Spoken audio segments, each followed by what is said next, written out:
Hey guys, so we're back out at the bus. So we were going to put the new door in today, but we left the instructions at home. We got nearly here and realised we'd forgotten. So we'll put the frame in because I think we know how to do that. And then we'll come back tomorrow to put the actual door in. At least that gives the silicon 24 hours to set, so it's probably not the worst thing in the world. We're going to start by jump starting the bus because it's been out of battery for a couple of months now. So yeah, we're hoping it'll start. Alright, so we had to get a 24 volt jump starter because obviously Toyota Coaster starter batteries are set up in 24 volt. So let's connect it and hope it works. Was it positive first? Positive first. Yeah, before I die.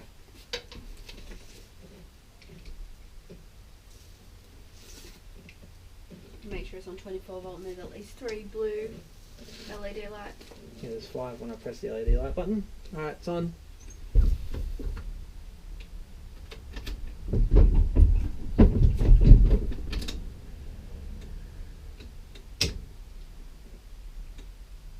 Nothing. Nada. Nothing. When I press the boost button.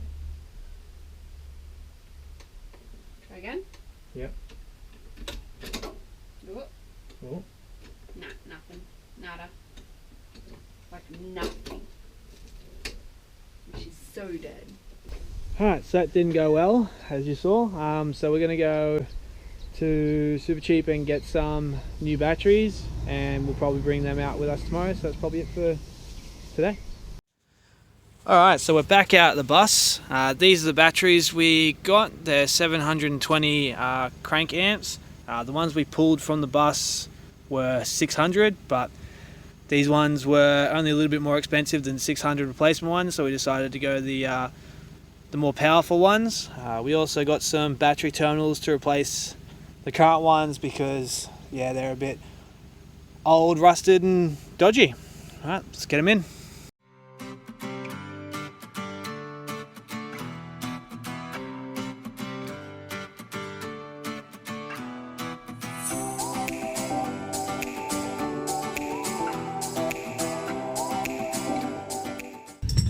So we didn't have to replace these terminals, but we decided, considering how old and corroded these ones are, that we thought we'd get some new ones while we were going. It looks like we'll be able to replace at least 3 out of 4 of them. And they are clearly marked positive and negative, so we shouldn't have any problems.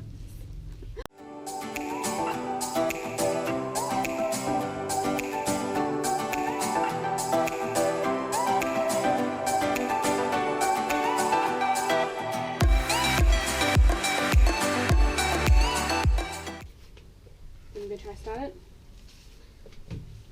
Here we go.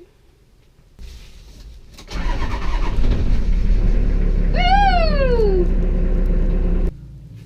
So I've just disconnected the part that joins the two batteries together in hopes that it won't drain these new batteries flat while we're not using the bus. We actually have the instructions today. Alright, yeah, so we're going to remove this plastic and we're going to finally get this new door on. Buy a temporary door.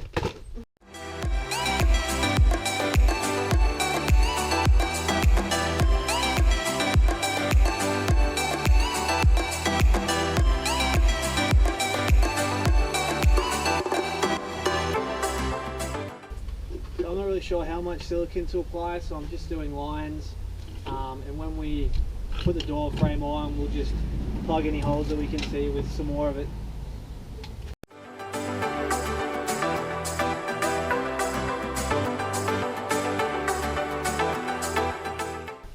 Alright, who knows if that's right, but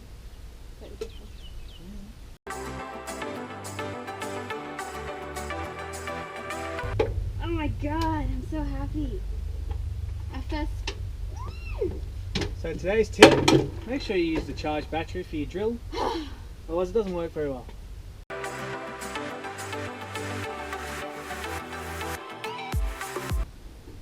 So we're just using countersunk self-drilling metal screws. think they're 35 mil in length, which is plenty. They're 35? 30 mil. 30 mil in length. Yeah. We are pre-drilling holes and then screwing them into the metal of the box. This is what will hold our door in place. Hopefully not fall off. That would suck.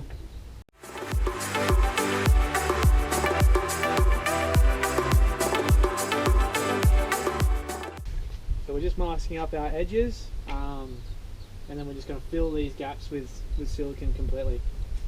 So we can try and get some nice lines.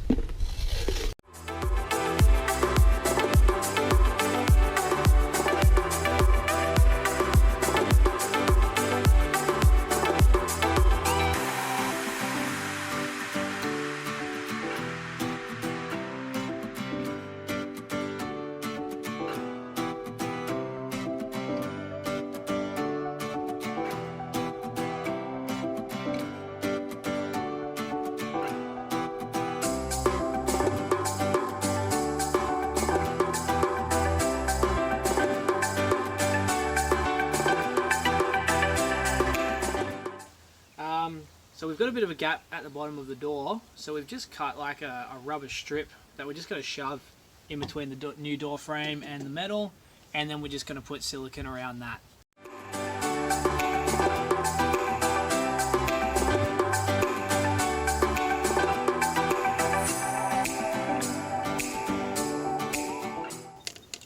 This rubber is mold and water resistant,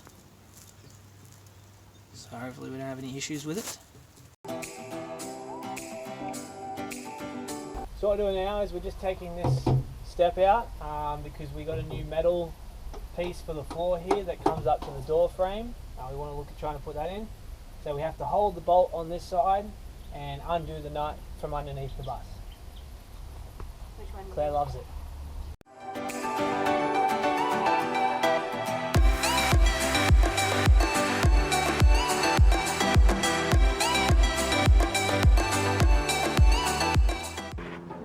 This is our new step.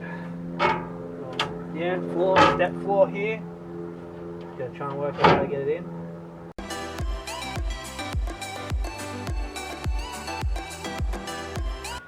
So the bolts there, we're holding our step in.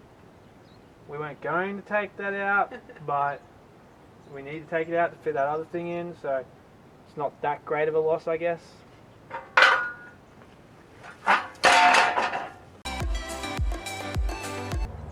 Right, I think we're ready to put the door in. Always more siliconing to do.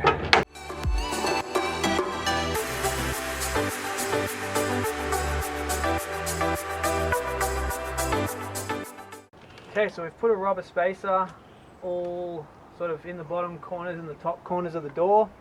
That just sort of evens it out while we drill some holes. So we're going to put some holes in and get a screw in and see how it goes.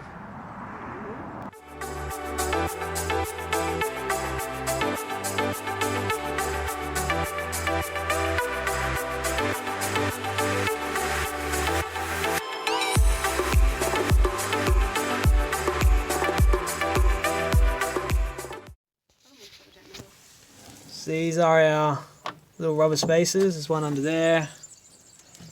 There's one here, one here, one in here, and one here. So now we have the door frame screwed in. We have to take them out and then screw it in more.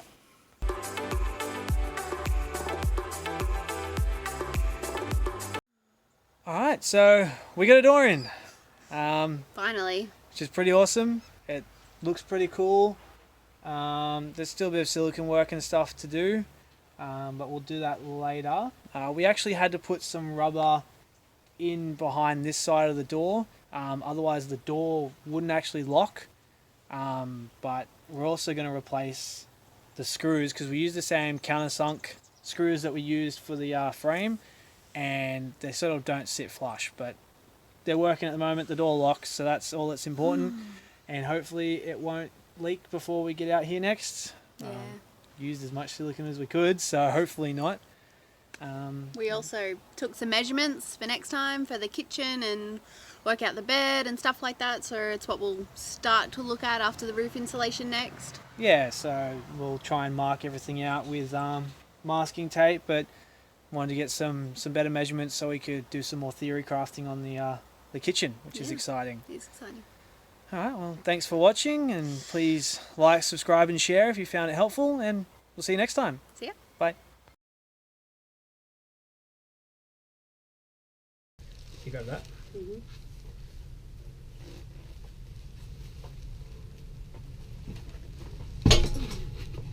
Did that fall off, or did you lose it? It fell off. I didn't think we were going to be able to get this. Oh, you got it? Got it? Yes! I did it! You didn't do it, I did it. We did it. Fine. We. Well, it's still not showing any light.